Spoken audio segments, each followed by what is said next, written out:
Hello दोस्तों, आज हम बात करेंगे भारत और मिस्र के संबंध के बारे में। यानी भारत और मिस्र के संबंध कैसे रहे हैं इसके बारे में विस्तार पूर्वक हम चर्चा करेंगे।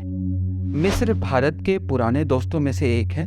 भारत को स्वतंत्रता मिलने के 3 दिन के अंदर ही मिस्र ने भारत को रिकॉग्निशन दे दिया था। इस साल भारत में 74वें गणतंत्र दिवस के समारोह के अवसर पर मिस्र के राष्ट्रपति अब्दुल फतेह अल सीसी को मुख्य अतिथि के रूप में आमंत्रित किया गया है। ये भारतीय इतिहास में पहली बार हुआ है जब मिस्र के किसी राष्ट्रपति को ये सम्मान दिया गया है। आइए समझते हैं कि मिस्र के राष्ट्रपति अब्दुल फतेह अल सीसी कौन हैं और उनका क्या फील्ड रहा है। 2010 में सीसी को मिलिट्री इंटेलिजेंस का डायरेक्टर बनाया गया मिस्र में।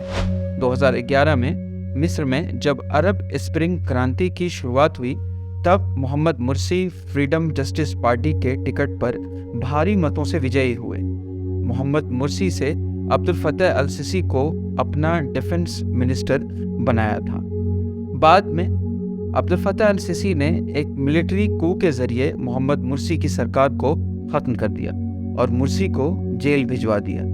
जब मुर्सी समर्थकों ने इसके खिलाफ धरना दिया तो उसको खत्म करने के लिए एक बड़ा क्रैकडाउन किया गया जिसमें हजारों लोगों की मौत हो गई।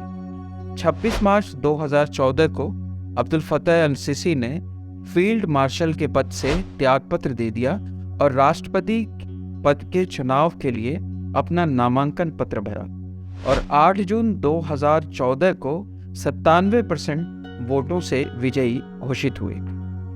अब्दुल फतेह अल सीसी के बारे में अंतर्राष्ट्रीय जानकार कहते हैं कि अब्दुल फतेह अल सीसी एक मिलिट्री डिक्टेटर हैं। इस अवसर पर परेड में मिस्र के एक सैन्य टुकड़ी ने भी भाग लिया। भारत और मिस्र के संबंधों की बात की जाए तो विश्व की 2 सबसे पुरानी सभ्यताओं के बीच यानी सिंधु घाटी और मेसोपोटामिया की सभ्यताओं के बीच संपर्क का इतिहास अशोक के अभिलेखों में टॉलमी द्वितीय के तहत मिस्र के साथ उसके संबंधों का इतिहास माना जाता है। वर्ष 1955 में भारत और मिस्र ने एक मित्रता संधि पर भी हस्ताक्षर किए थे। इस तरह साल 1961 में भारत और मिस्र ने यूगोस्लाविया, इंडोनेशिया एवं घाना के साथ गुट निरपेक्ष आंदोलन की स्थापना भी की थी, जिसे नॉन अलाइन मूवमेंट कहा जाता है। और नॉन अलाइन मूवमेंट में हमारे जो सबसे बड़े भारत के नेताओं में से एक रहे हैं, जिसे हम प्रधानमंत्री पंडित जवाहरलाल नेहरू के नाम से जानते हैं, तो उन्होंने और मिस्र के उस समय के राष्ट्रपति जमाल अब्दुल नासिर ने इन दोनों ने मिलकर नॉन अलाइन मूवमेंट की शुरुआत की, यानी गुट निरपेक्ष आंदोलन की बात की और पूरे विश्व को जो 2 हिस्सों में बट गया था, एक तरफ जो कि कह सकते हैं आपके अमेरिका का गुट था और दूसरी तरफ जो कि यूएसएसआर यानी रशिया का गुट था। तो इस तरह इन 2 गुटों में बटने के बाद भी इन 2 नेताओं ने ये तय किया कि भारत और मिस्र जैसे देश किसी भी गुट का हिस्सा नहीं होंगे। साल 2016 में भारत और मिस्र ने एक संयुक्त घोषणा पत्र भी जारी किया। इस वर्ष की बैठक के दौरान भारत और मिस्र दोनों द्विपक्षीय संबंधों को रणनीतिक साझेदारी के रूप में बेहतर बनाने पर सहमत हुए हैं। मेमोरेंडम ऑफ अंडरस्टैंडिंग MOU पर भी हस्ताक्षर किए गए हैं। भारत मिस्र को 50 मुल्कों से ज़्यादा देशों का संगठन इस्लामिक सहयोग संगठन यानी organisation for Islamic cooperation OIC में एक भागीदार के रूप में भी देखता है। यानी भारत चाहता है कि जो OIC एक मजबूत संगठन है, जो असल में मुस्लिम बाहुल्य संगठन है, उसमें भी भारत की भागीदारी या पार्टिसिपेशन हो।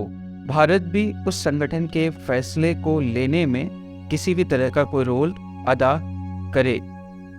आतंकवाद और सुरक्षा के मुद्दे पर भी बात की गई है और इस पर चिंता भी व्यक्त की गई है। सीमा पार से जो आतंकवाद है उसको रोकने के लिए और उसके साथ साथ रेडिकलाइजेशन जिस तरह से हो रही है, ऐसा मानते हैं मिलिट्री डिक्टेटर सीसी के बारे में ये बात कही जाती है कि सीसी ने अपने देश में रेडिकलाइजेशन जो बड़े लेवल पे हुआ था उसको ख़त्म करने की जितनी भी प्रयास उन्होंने किए हैं, ऐसा उनका मानना है कि रेडिकलाइजेशन को उन्होंने ख़त्म किया है।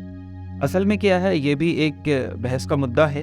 तो उसी तरह की चीज़ों को भारत भी चाहेगा कि भारत में किसी भी तरह का जो रेडिकलाइजेशन है उसको ख़त्म किया जा सके।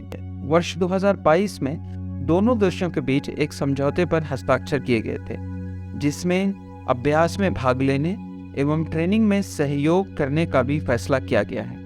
इसी के तहत भारतीय सेना एवं मिस्र की सेना के बीच पहला संयुक्त अभ्यास साइक्लोन फर्स्ट 14 जनवरी से चल रहा है।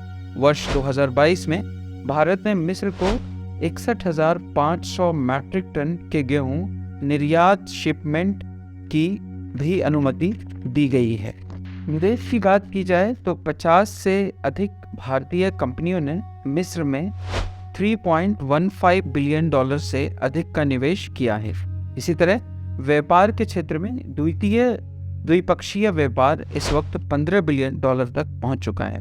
भारत के नज़रिए से मिस्र एक प्रमुख बाजार है और यूरोप तथा अफ्रीका दोनों के लिए प्रवेश द्वार के रूप में कार्य करता है। रक्षा के क्षेत्र में मिस्र ने भारत से तेजस फाइटर जेट, ध्रुव लाइट अटैक हेलीकॉप्टर और ब्रह्मोस मिसाइल को खरीदने को लेकर भी रुचि दिखाई है।